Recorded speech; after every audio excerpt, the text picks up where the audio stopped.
talking about how quality is such an integral part of a successful organization, why you need to focus on quality, whether it be within the 9001 standard, your own standard, an international standard, but to have some focus on what it is your quality framework as a business and how it represents you, and is it accurate in terms of how you operate your business? What way are you looking at that? Do you have an external advisor coming in to do that work for you? Or are you just, plodding along yourself and putting together your own procedures and your own systems that you would have used in a previous life and then just kind of mix matching them together for your business? Why would that be a disadvantage? What are the advantages to having a 9001 standard? Um, my next guest is fantastic in terms of she has a built background in terms of her engineering degree. So she's well placed in order to talk about quality, but she's also an expert in quality. She's founder of Construct Tuition, director, trainer, civil engineer, chartered quality professional. She's everything we need today for the next 45 minutes to talk about quality. Lorna Hagan, welcome to I'm the Gaffer. Great to have you. It's lovely to join you here today, Gavin. Thanks for having me. Brilliant. Well, let's get straight into it and give me the whole getting started in construction, how that happened for you and how we got to be on where we are today. Yeah. I suppose, yeah, very early on, I decided probably as a teenager, I didn't want to work inside. I wanted to work outside. And to be honest, I wasn't smart enough to be a vet. So civil engineering was the way forward. So yeah, studied that at university and ever since sort of graduating, I'm a year out, I have worked for the main contractor. So I put in around 20 years working for main contractors on in Ireland, actually a bit in Australia, and then throughout the UK, and on some really good, interesting, big infrastructure projects like Crossrail. I did a bit of nuclear decommissioning and nuclear new build, right through to building a three-bed semi-detached house on a housing development. So I suppose I've done the full spectrum of big, big infrastructure right down to small builds. Deadly. Um, my last role before starting Construct Tuition in 2021 was head of quality for a tier one contractor managing about £250 million a year turnover of civil engineering projects. So we're Wow. talking maybe 20 live projects every year. And I very much could see um, where the money was being spent in quality and where we were sort of losing money on quality. And from that, developed a course in concrete to improve concrete skills for the graduates within that business.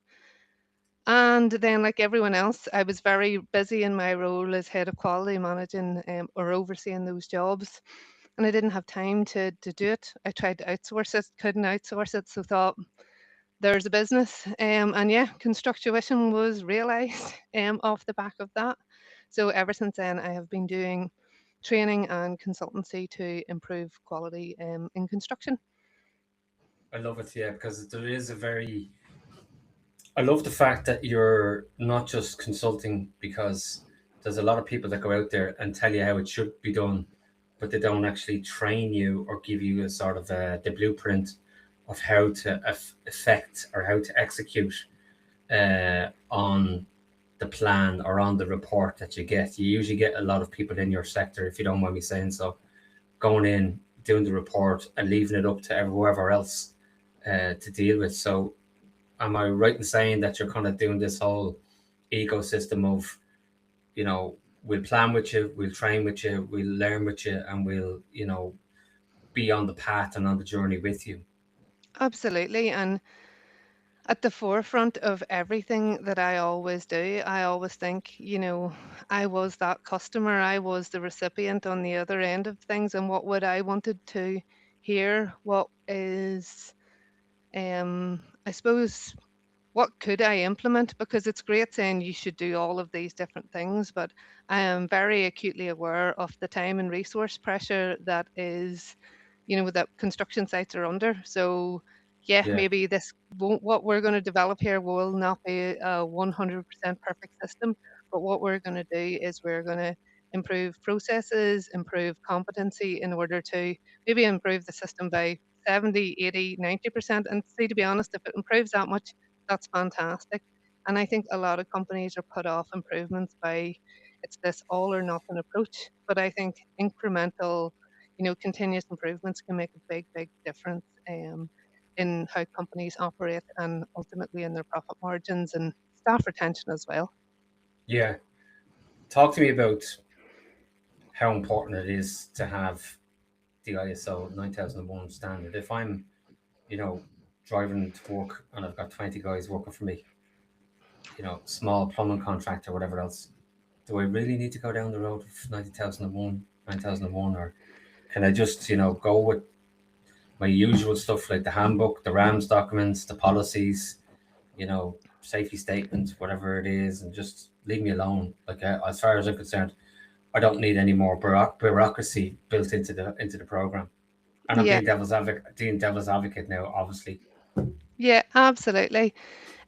So I could be devil's advocate here too. What I would say to, if you are that, let's say a plumbing contractor with, yeah, 5 or 6 vans on the road, your business should be operating to the spirit of 9001. So you should be thinking every day when you're driving home with the van at the end of the day, what went well today? What could I improve tomorrow? How could I change things? Do we need better tools?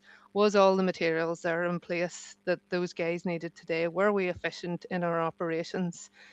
Well, where we're being brought back to fix snags today, how can we make sure that the next site is built right first time, snag free, so that I can get them guys or girls on to the next job, and the next job, and sort of being more efficient in earning money in this business? That's all 9001. So it's Yeah. the spirit of 9001. Now, to win public sector contracts, you need 9001. So you should be doing it anyway because that's how you run a good business. But I think if you're doing it, getting that 9001 um, certificate should be a relatively easy step.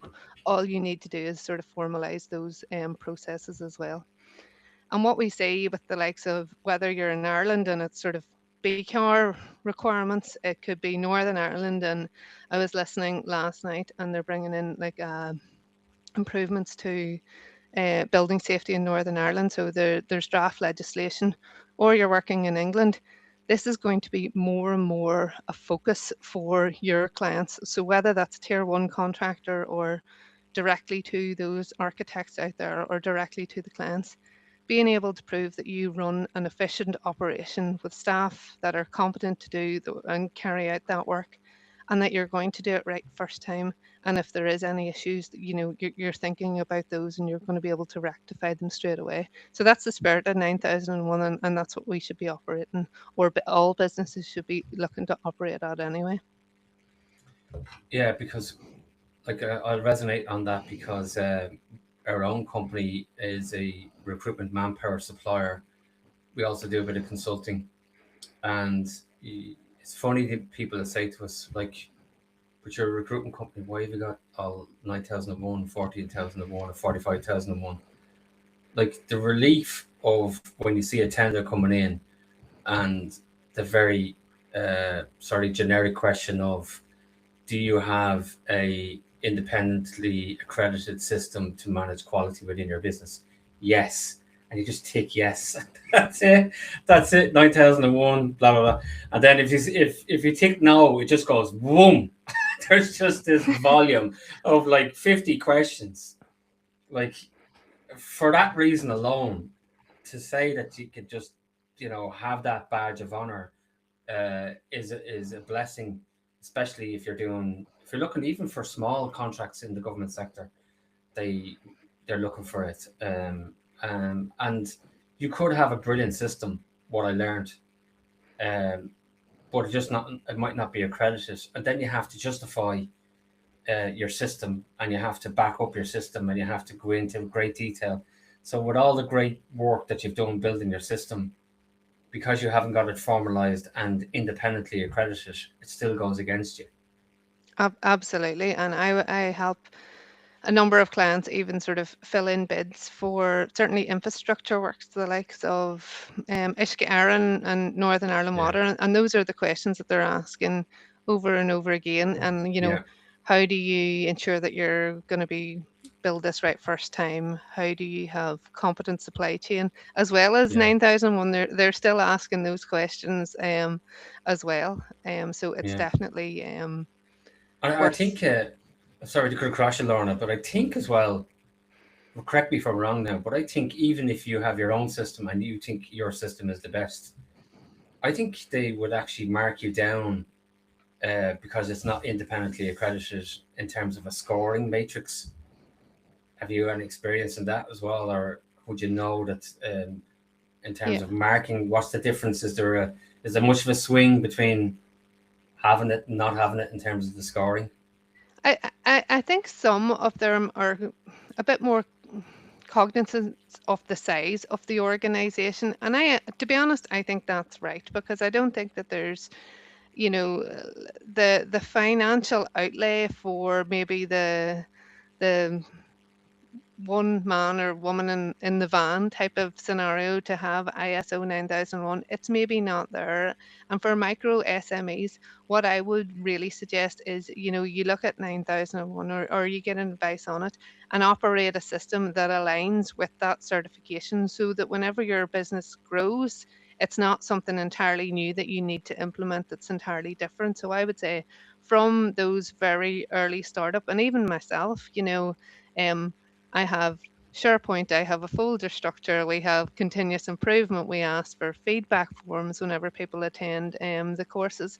All of that is set up so that there is that ongoing standardized way of operating, which is very much what 9001 sort of, has an approach for, and document control and making sure it's only the latest, most up-to-date versions are Yeah. available. So I think a micro SME should be setting themselves up aligned with 9001 so that when they're ready and when they're mature enough and they're tendering on those types of contracts, already have a system that is being built from the sort of grassroots that makes sense.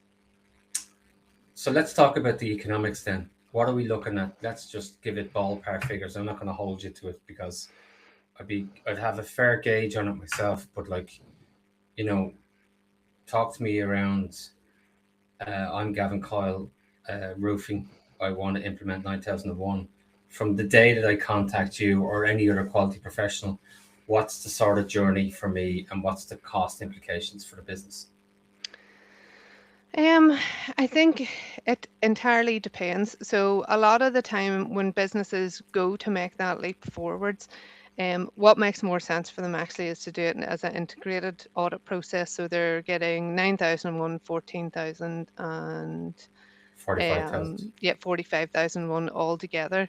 Mm. And depending on how much work, usually there's sort of a gap analysis is undertaken first of all, and then any gaps that are therefore filled in with the likes of support from a consultant for process mapping and information through that. You could be anything. If you had really good processes, it's less time, and that's where it's based against. But for that full suite, it could be anything up to sort of, I hate to say it, but like I've seen quotes out there for the I don't operate the full all three. So I don't give 9,000, 45, and 18,000, but for all three, it's sort of 20,000 euros with the auditing in place and all of the process maps in place and the sort of consulting in place wouldn't be a extreme quote to receive. But what I would say is if you are in that space, have a look at your local enterprise office, or if it's Northern Ireland, maybe the likes of Invest NI, because often there are grants available for sort of business improvement, which would part fund or support those business improvement initiatives as well. So definitely worth having a look at those to see can the price of that be offset with a grant as well. There's another aspect of that as well is your time, your own personal time as a owner of the business. or maybe you might bring in your office manager or your QS or somebody that you might designate as the champion, if you like. So their time is probably not included in. Well, it's not included in that 20K rough budget, which you know people would I would think they would need to take into account of. And then what we found was, oh my God, it must take. I would suggest probably if you were to put it in a whole condensed version, it's probably about 6 to 8 weeks a year of full time work spread out over the year, just to keep on top of that system and to include like the likes of surveillance audits and when the national body, the accredited bodies come in to review you. Like it's that much. Like I often say to people come to me and they go like, "Oh, I'm thinking about getting the ISO standards. What do you reckon?" Well, number one, if you're not motivated to do this for the right reasons and you just want it because you think you're going to get tenders out of it, good luck with that because it's just not going to work. You have Mm. to be kind of like all in. Like I've had it. I'm done. I'm ready. I'm all yours. I'm kind of, putting the hands up and saying, look, I can't keep doing this the way I'm doing it. And you have to be sort of like full on. And once you start and get into it, there's no going back really, is there? It's kind of, you know, you could No, derail yourself as well if you're not fully committed to the process. but I suppose as business owners, you need to sort of have a longer term view on this. So if you ever wanted that business to operate without you, or Yeah, for you to take a holiday, or for you, to take or you to grow, get more business in maybe another region, yeah, and um, scale it. yeah, the actual scalability, it's a Yeah, very good basis for scalability because you will have written processes, you will have all of that sort of framework for how your business operates in a yeah, safe, environmentally friendly, continuous improvement environment. So without those, how, like, you're the risk in the business. So yeah, if anything, it sort of reduces that like continuity risk in the business. So you should be able to step out of it. It should operate in itself because you have those written or documented procedures within your business. And it's interesting, like the new updates is sort of documented information, and see some really interesting innovations where clients are doing video content rather than, like a written procedure used to sort of sit in the filing cabinet. Nobody wanted to read that because it was boring. Whereas yeah, now it is, here's a video of how to do a two-peg test on a piece of survey equipment. Somebody's going to yeah, watch that, but nobody was mm, reading that, 10-page document on that. But yeah, very much the standard has been updated to say it's documented information. The video's fine. It's actually better than a operating procedure because yeah, it's more aligned to the competency of the people that are carrying out that work. They would prefer to watch a video. It's easier yeah, for them to understand. So yeah, even the improvements there have moved on. But like I would always say, certainly the aspect that I would focus on is quality, and then not doing it costs money. So you look at research from the Get It Right initiative. So this is a group set up of the Institute of Civil Engineers, and they did research back in 2016, and they estimated that 21% of construction turnover was wasted in error. So at that time, it was £100 billion in the UK. So they're saying 21% waste due to wow, error. Now, the profit margin of a good tier one main contractor is 5%, and yet mm, there's 21% being lost in error. Most of that loss is experienced in the second tier down, so in the supply chain, which is your SMEs, your trade yeah, subcontractors. So yeah, very much so that reduction in error is about improving your profit margin, trying to get a couple of those 21% of waste of error back again. But when you think about it, 21% isn't a daft figure. If you think about when people are ordering concrete, you maybe over order by 10 or 15% to allow for, maybe I didn't grade that pad foundation just super yeah, accurately. You think about, yeah, all of those people that said I'd rather be looking at it than looking for it. Do you know, Yeah. accurate takeoffs, doing it once, doing it right first time, having a Yeah. look and seeing what's actually in the skip.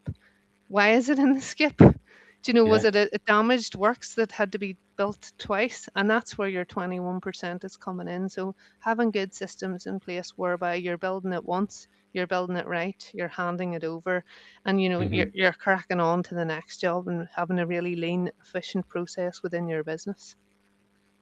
Yeah. It's the more you get into it, I think it's nearly like, oh my god, yeah, I didn't realize that, and then you just start getting digging in deeper and deeper and deeper, and you're pulling out all the sort of the ghosts, um, out of the closet in terms of, stuff that has become normalized within the business and normalized practices within the business, and then it became the culture of the business, and then it became, sure, oh, you're grand, sure, we just go down to the hardware and get another one, and we have the credit card, Yeah, no big deal. It's kind of that looseness and that sort of, freestyle environment yeah, where, you can see why the tier one companies, a lot of them might have even been tier two companies years ago, but then they turned around and went, you know what, we're actually just going to do the management part because the risk in the subcontractor part, in that supply chain is so volatile and it's so dynamic and so variable.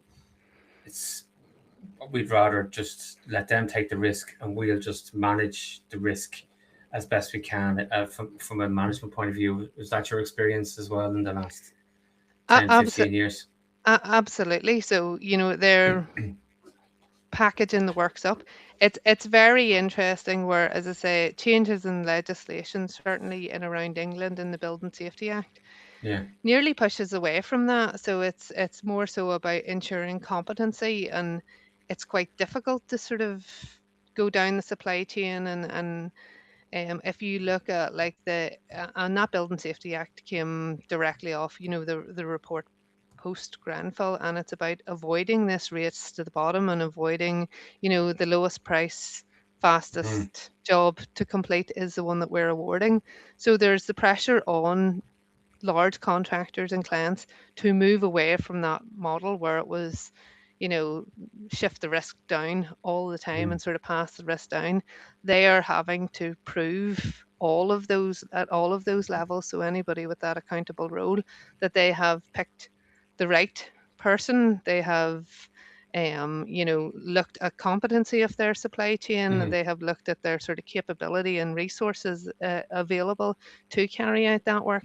So there's an onus on everyone involved in that type of work to not go for that race to the bottom anymore. So hopefully that should mean there is less push down of risk onto the supply chain and a more equitable spread of the sort of profit margin and risk as well, across the whole supply chain and the whole sort of chain of construction. It is accountability, isn't it? Really, when we peel back all the layers, it's like the one thing that sticks out for me is, you know, if you say you are who you are, can you stand over it?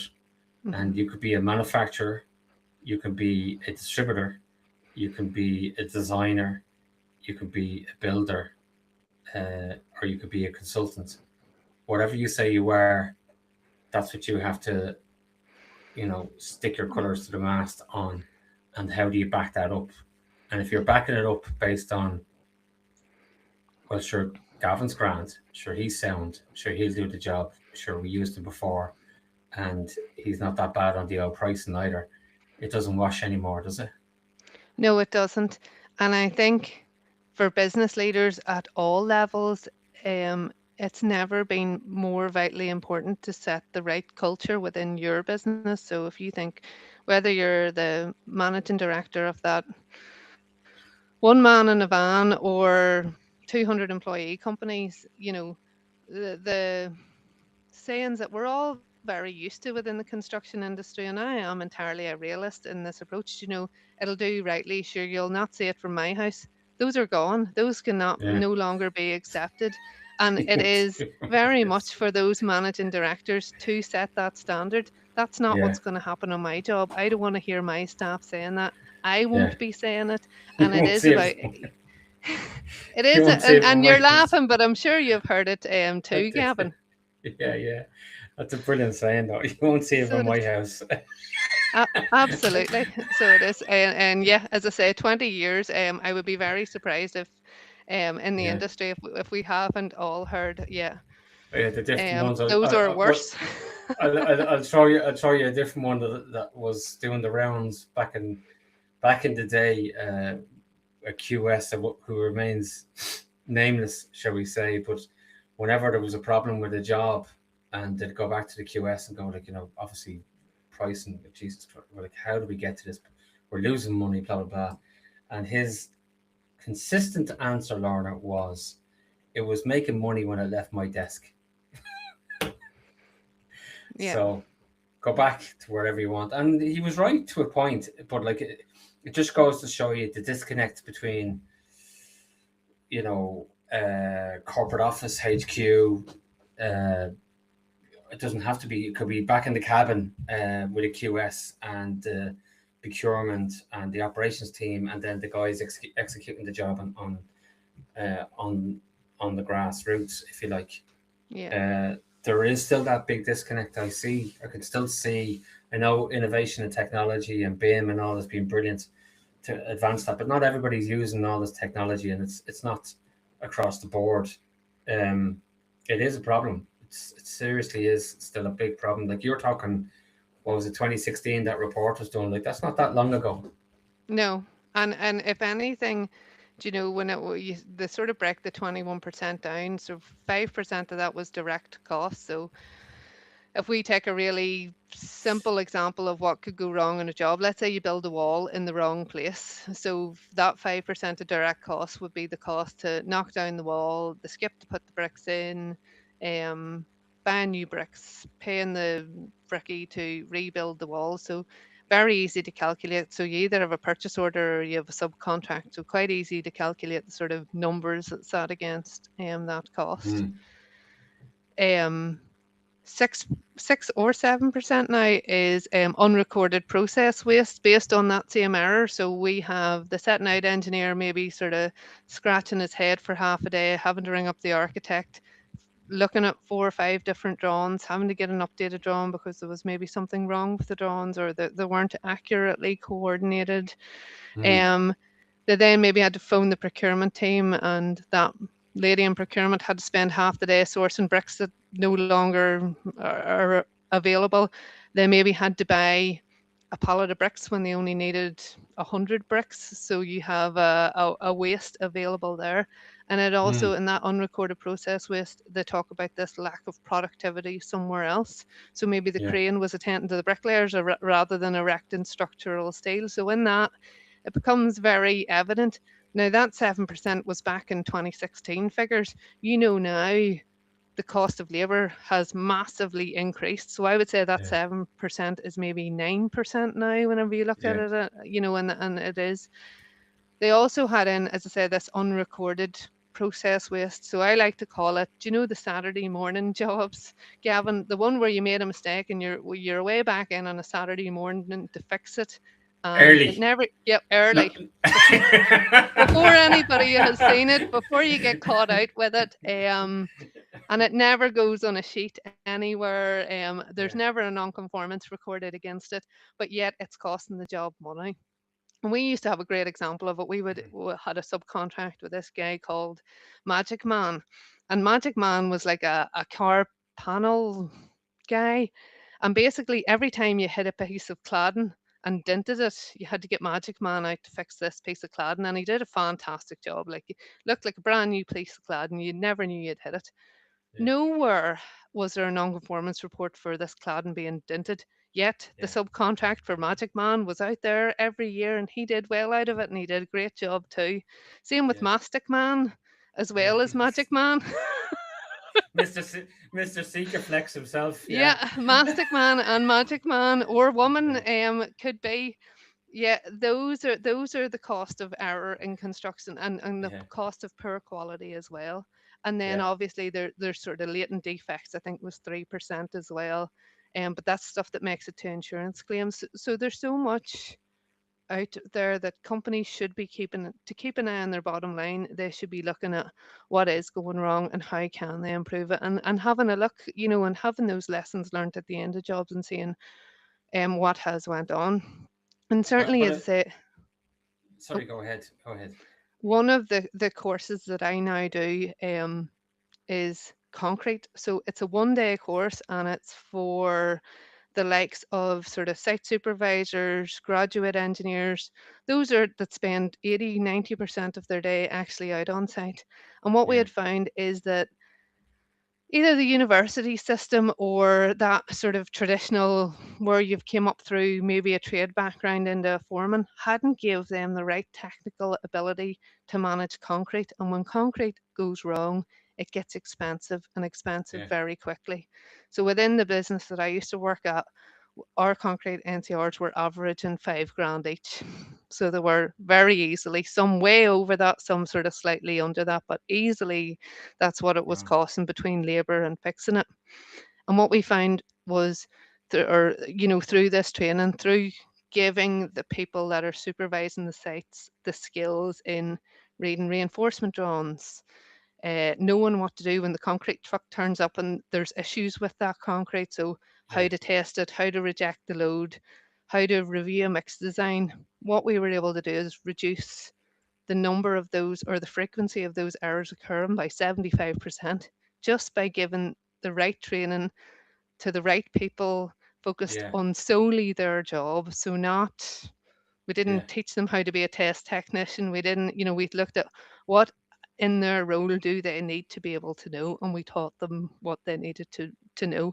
And that's very much the sort of ethos of what I do is I think who is in that position, what do they need to know? How can we sort of get that low hanging fruit or those expensive high frequency errors and reduce them going forwards?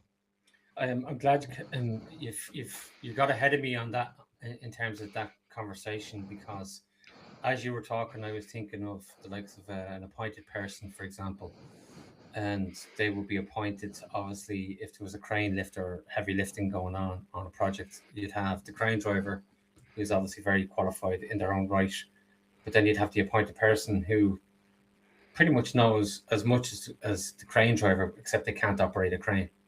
So Hmm. they'd be able to make out the calculations and all the rest of it. And this was washing in my head as you were talking, and I was listening to you, but I was kind of saying to myself, yeah, like we don't really see quality as a enforcement oversight officer, whatever. You never see somebody with quality engineer or QA/QC going across the site these days, or it's Yeah. very rare. Like it's always usually in the back office in corporate HQ, because oh well, that's where the independent body comes and interrogates us on the system, and then we'll do a day's visit, and we'll let everybody know on the site that we're heading for that site that day. So the place miraculously looks lovely, and everybody is doing nothing, yet the job is getting done. So they've been Yeah. told, down tools, back off because we don't want to be seen to be doing something we shouldn't be doing.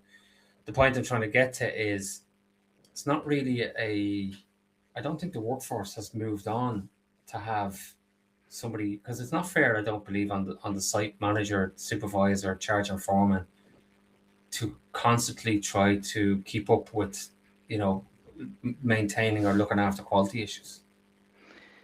No, and it's incredibly difficult to have that high level of competency in such a large range of skills. Like, on the start of this, I talked about the few different jobs that I've worked on. I don't think I've ever built the same thing twice.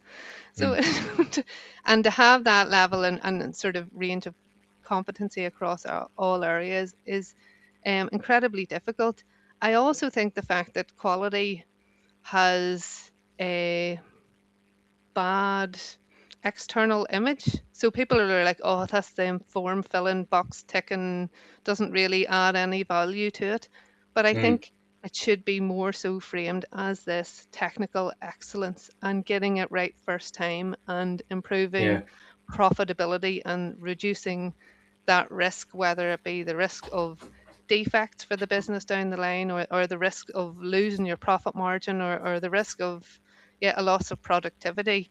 That's what quality should really be seen as. And I think if it's only being given that sort of superficial level of that's the box ticking, somebody that's filling in a bunch of paper that goes in a filing cabinet never to be seen again, or adding any value, well then Yeah.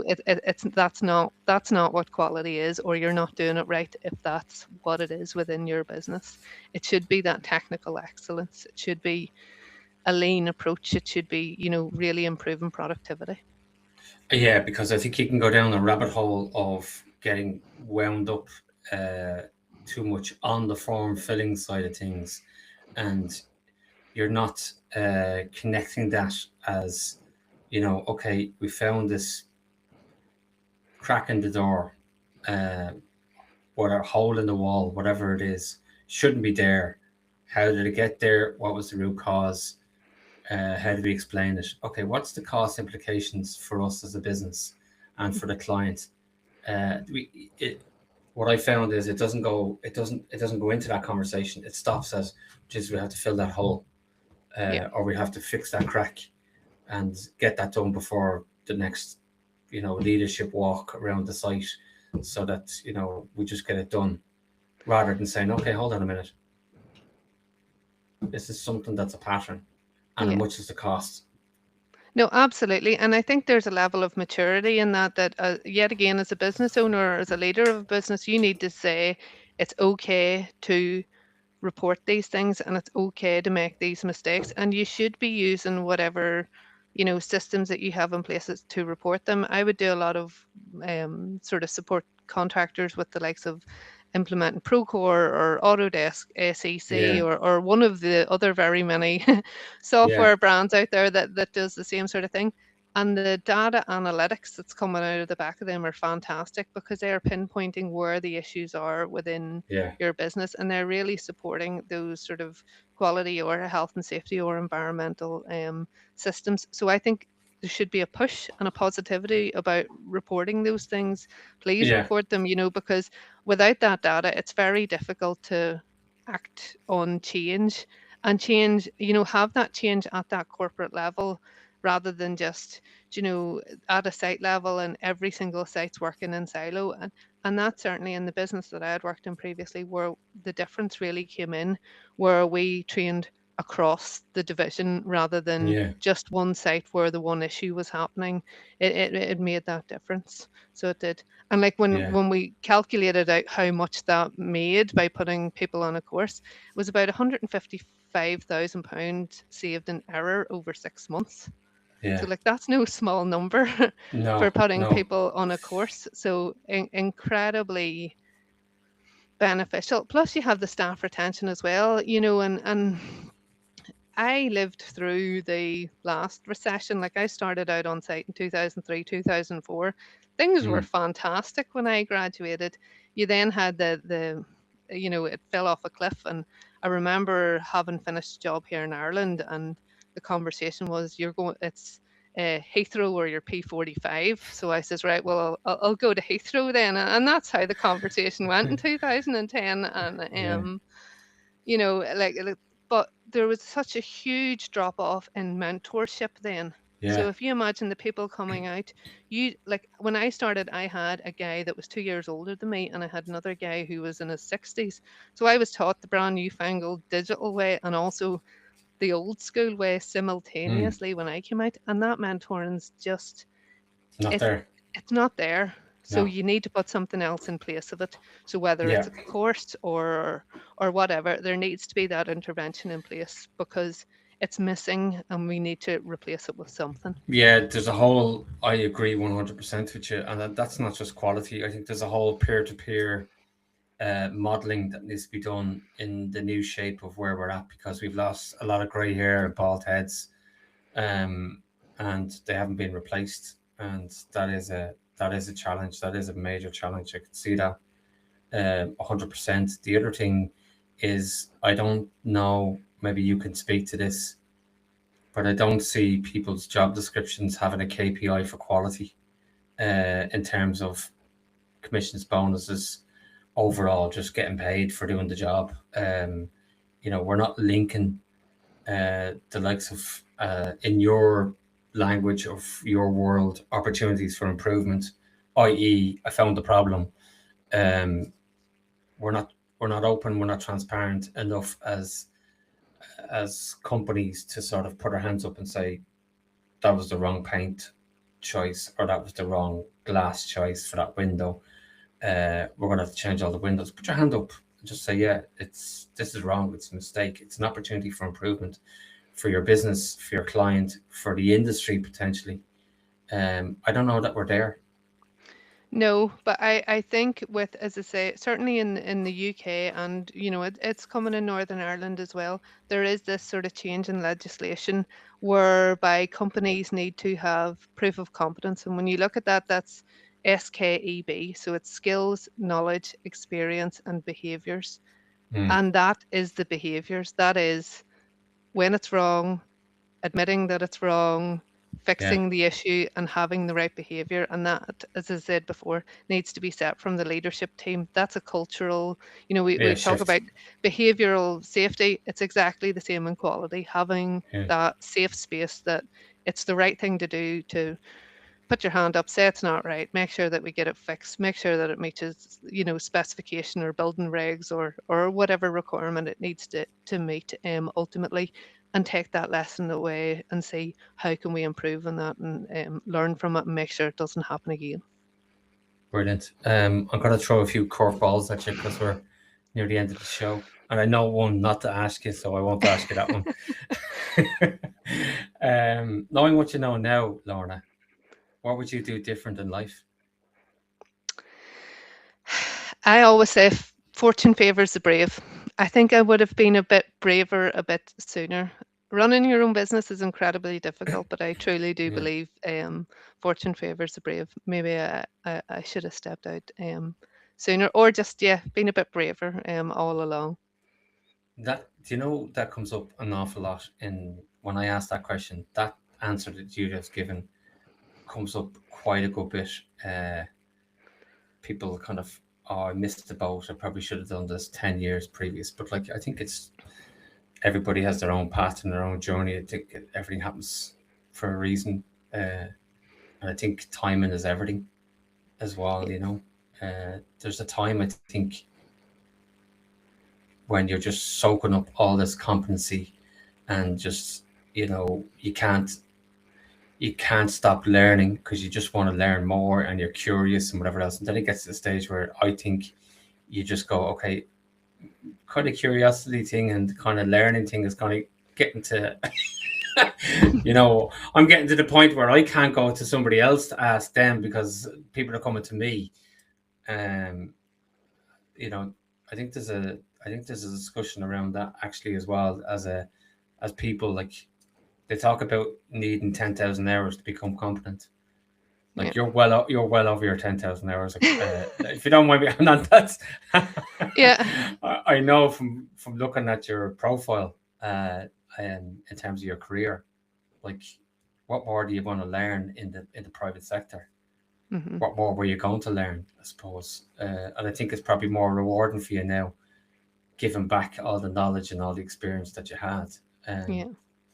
yeah, And I'd like to say I didn't have imposter syndrome, but I can remember back to the 28-year-old version of me going to the top of like the Pointy building in Canary Wharf, working yeah, on Crossrail and thinking, how have I got here representing the main contractor? I'm too young, not yeah, yeah. sure, where am I going with this? And I remember going into the room, and to be honest, I was probably pulling the average age down by a solid 15 to 20 years, and I'm probably being very good towards the overall mix of genders by increasing the percentage of that significantly as well.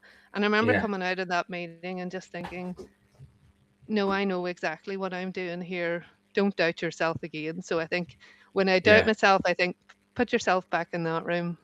You know yeah, what you're yeah, doing. yeah. I think as well.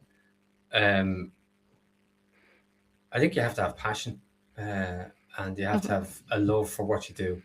And I think once you come from an authentic place where you're just going in and you are who you are. You're not fluffing it. You're not dancing around different words or different acronyms and kind of like, you know, that you're just calling it as it is. People will respond to that and kind of go, "Yeah, I'd rather you just give me the bad news." Yeah, absolutely. Yeah. Uh, tell me this: a favorite place that you'd like to go to, and you might say like it might even be something local, or it could be somewhere that you just go, you know what, give me a Ryanair flight out of here because I'm heading over there for the next week. Yeah. I would say anywhere with a swimming pool, 4-star all inclusive that had rosé wine and 25 plus degrees, I would be okay with. Okay, so you've had that conversation with yourself already. Yeah. I love it.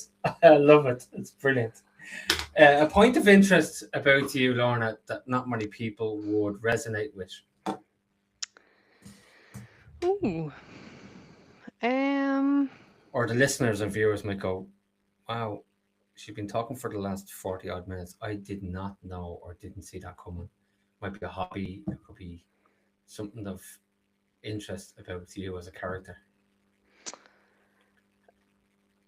now I'm like, I don't even know if I'm particularly interesting. I Yeah, they wouldn't say that at all. um it's maybe not uncharacteristic, but I really have a passion for the construction industry, and I have a passion for representing women in the construction industry as well. Yeah, Um, and I think that's so vitally important. From somebody who had few role models to look up to, I think it's great to see female role models within the construction industry. And I only 100%. hope that I might inspire one or two in the future, or be of support or be of inspiration of one or two in the future. And it's interesting, I have two kids, and their idea of builders is no longer just their dad, it's their mum and Yeah, their dad. So I think even in my own mini victory, I've won by yeah, increasing their sort of view of the construction industry. I love it. And actually, you've rounded things off really nice. And I 100% agree with you. We need to back the right people for the jobs. There needs to be, there's plenty of fantastic women that are probably doing other things in other sectors, and there's great cross transferable skills of other sectors that can come into construction. If we can attract those people, we might actually solve some of the labor shortage as well while we're at it. I'm looking at your website here. It's www.constructtuition.co.uk. That's construct tuition, tuition.co.uk. Very good website, offering obviously 9001 quality consulting, but also the training, which I think is brilliant, that you can actually train the frontline people to identify the areas for concern, you know, correct those areas, go back to the drawing board, build up your management system, your people, your processes, your behaviors, your patterns, and become a better company for the future, for your staff, for yourself, and for your customers. Lorna Hagan, it's been an absolute pleasure. How do people get in touch with you directly, and what way Yep. would they do it? So, absolutely. So you can go on the website, as I say, it was www.constructtuition.co.uk. There's two T's in the middle that sometimes confuses people. Or you Yeah, can email me at lorna.hagan, two A's in Hagan, Hagan, at constructtuition.co.uk. Or, yeah, follow me on LinkedIn. I sometimes have some interesting stuff put up there. Just last week, I was doing like a workshop as part of a HSEQ stand down day for Elliott Group in Croke Park. So sometimes there's nice little interesting videos on there as well. So yeah, follow me on LinkedIn on the company page or on my own as well. well done, Lorna, and thanks very much. We'd love to have you on again in the future. Take care. We wish you all the best and well done. Thank you very much, Gavin.